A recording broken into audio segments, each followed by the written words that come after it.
My mother showed me what I should expect from today. She barged in my room as if she was about to fling the whole door. Yet there was no guilt. Her face reminded me of one of my classmates who was bragging about her new boyfriend. There were these glints, or so I thought. Maybe, if her visage wasn't hidden behind her phone, which she held with her right. On her left, a cake, smaller than my fist, sitting on an orange plate. It was topped with a single candle that would have given it another layer of frosting had I let the candle burn long enough. "Happy birthday," she said. She gave me no time to reply and handed me the cake, then sang far too loudly for what's appropriate at this time of day. Perhaps it was pity that blew out the candle. Or maybe I was already used to this after the 19th time. I don't know. I just wanted her to stop. A feeble gust of smoke rose, drowning the smell of whatever little egg and sugar the cake had. There was no reason to stare so intently towards a slice of cake, but I couldn't look up. I did not want to look at the camera. "I'm sorry I couldn't give you anything again this year." "It's fine." My mother gave a couple of taps to her phone and walked out of my room. As she closed the door, her uneven back was the last thing I remembered. I couldn't tell whether she was happy or indifferent. The only thing I knew was I needed a fork.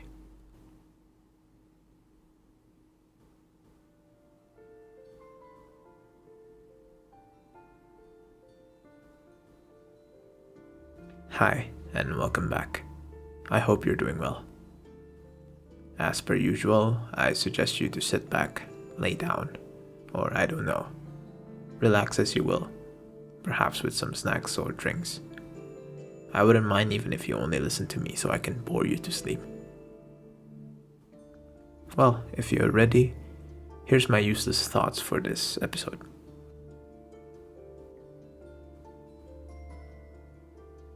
Birthdays are a peculiar thing. At least it is for me. But for the majority of people, I believe it is easily explainable from the standard definition Google has provided us with. It is the anniversary of the day on which a person was born, typically treated as an occasion for celebration and the giving of gifts. But I've always wondered about the origin of birthdays and how did it develop to the anniversary that we know and anticipate today. Today, birthdays are when a certain person gets to be congratulated by the people around them and be given gifts. But when exactly this expectation came to be? Honestly, it can all be just a plot that was made so someone can get a bunch of free stuffs for no reason. And wondering about why is it conducted the way it is today would also raise the question, why is it even celebrated in the first place? There's 7.6 billion people today, which translates to 7.6 billion birthdays each year, with the rarity of this anniversary becoming more common the next year. All these 7.6 billion birthdays that overlaps with each other because, well, a lot of people are born on the same day.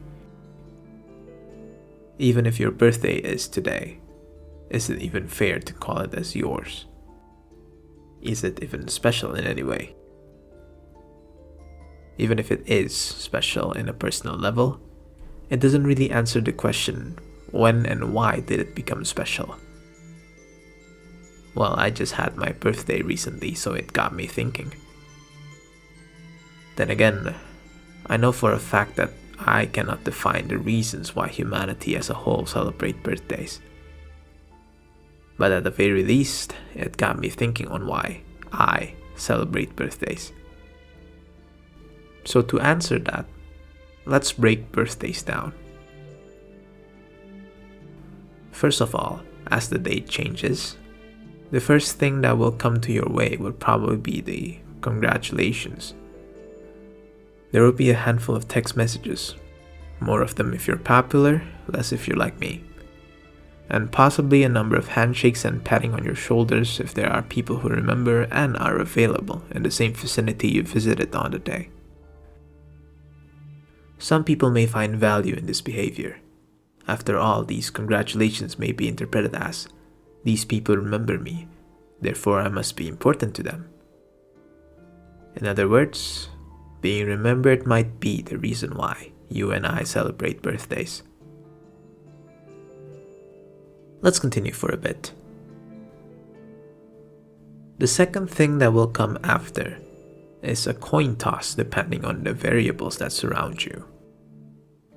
If by any case you have a person or a group of people that remembers your birthday prior to date, plus if they're willing to make a deal out of it, and if they're available physically, then a party may be suitable. And there's a whole range of birthday parties, from the surprise to the more formal ones. You can even technically set up your own birthday party, right? But argument-wise, I think this is similar to the whole point I just made earlier about congratulations and being remembered. Because one of the main requirements for a party is that your birthday is remembered by people. So let's talk about the things you do in the party's arrangement instead. First, you'll be given a cake with a bunch of candles lit on top of it, usually representing your current age. Then you will be asked to blow them out, which may or may not be funny when you fail to do so after multiple tries. Then you make a wish, then slice the cake, catering them to the people that is there celebrating your birthday regardless of their motivation. Then what? I think that's the problem with birthday parties and the way we conduct them. There might be a lot of symbolism happening in all of these gestures. I'm sure some of you might know the reason why we do these things and what do they represent. But I don't. Most people just don't. If there are symbolism and hidden meanings in me slicing a cake or blowing the candles out, I am not aware of it. At this point of time, after doing it without questioning it for so long, we are so deep in the repetition of birthday parties that it has become instinctive, like muscle memory. When you have a bunch of candles set on fire in front of you, you just feel like blowing them out. And when you have a perfectly square or round cake, you just feel like cutting them. Even if I don't do all these things, I feel like it won't matter much to me. I feel like my birthday is still there without me doing such gestures. Because I usually just do it out of necessity, not out of rationality or out of reason, so it doesn't hold that much meaning to me. And that's probably why a lot of people don't often celebrate their birthdays in such a way anymore, as they grow older. And that is also probably why these things are not the reason why we celebrate birthdays, or at least this is not the core essence of birthdays. So the last thing that will approach you is probably the gifts. And they're quite difficult to value, because although they may mean something in a personal level, they often are more valued towards their practical side. They can be beautifully packaged and everything, but often if someone gives me something like clothes, let's say, it's not that I don't appreciate it, it's just because I don't usually wear different clothes and always cycle with a similar clothing style each week. The gift will just sit around, and eventually time will erase it from my mind. When we look at the gifts as what they are, we can only truly value them as what they do or benefit us with. That is way too subjective to be concluded. So for me, in the end, even if you erase the gifts from the equation, I don't mind. They act as a bonus more than anything else. So out of all the things I've listed, are birthdays about being remembered then? Because that's the only thing I haven't completely rejected so far. Well, one of my close friends once asked me, "What do you expect from birthdays?" Over a text message I answered, "It's the day I want to be remembered, at least by those I care about. Remembered not because of obligation, nor the date." And to my surprise, she replied, "I understand, but isn't it almost always the case? We're obliged to do something, always, including maintaining friendships." And to me, her answer was profound. For some reason, the term birthday has made me self-absorbed, as if I am supposed to be the center of the world as a matter of fact, just because of a date printed on the calendar. Without further inquiry, I've always thought that the thought process was correct. What is usually unacceptable becomes justified when one is having their birthday. The selfishness to be remembered, to be given gifts, and to be celebrated. And as I anticipate birthdays more, it's as if I've forgotten what I already have beforehand. The things I've nurtured gradually, friendships and/or family, they are often found guilty under a single jury named birthday.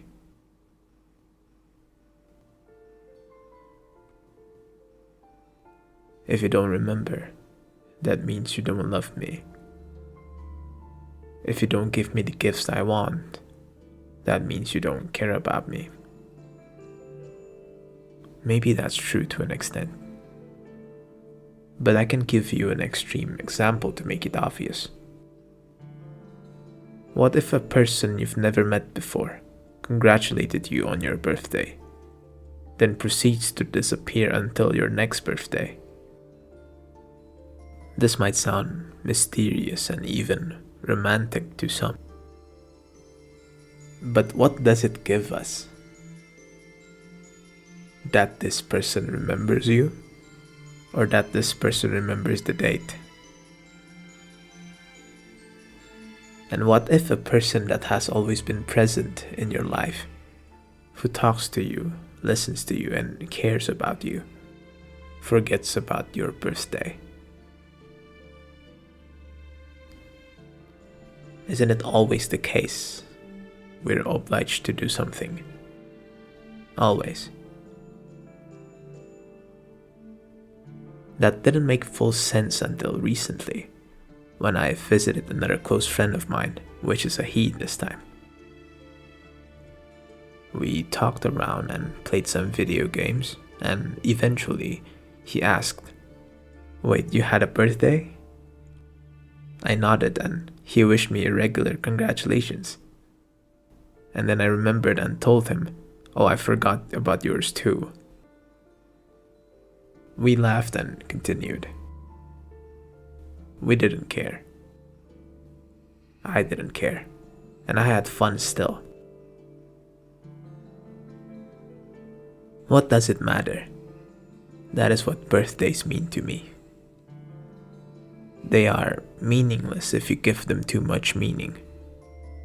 They are meaningless when you use them as a measuring tool. If you truly are certain about a relationship that you have, then you won't need birthdays as a measurement. It's only with the things you are uncertain of that birthdays tend to upset you. If caring about someone becomes a daily occurrence, then birthday is nothing but another day. So I don't think it's about being remembered, and I don't think it's about the other two I've mentioned. Instead, birthdays are two things for me. First, in all the busyness that we have, birthdays act as a breather so you can remember the important things you occasionally forget. Second, it acts as another excuse to care about someone just a little more.